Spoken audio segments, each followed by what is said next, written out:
Mastering English is like mastering painting.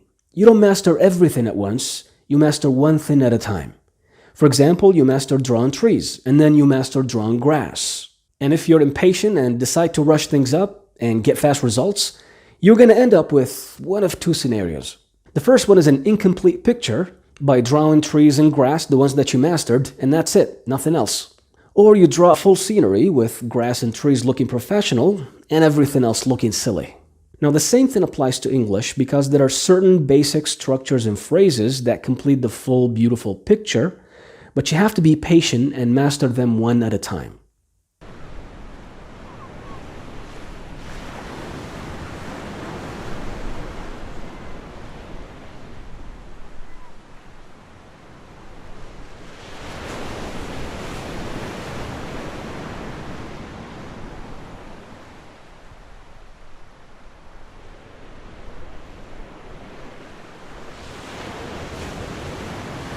Mastering English is like mastering painting.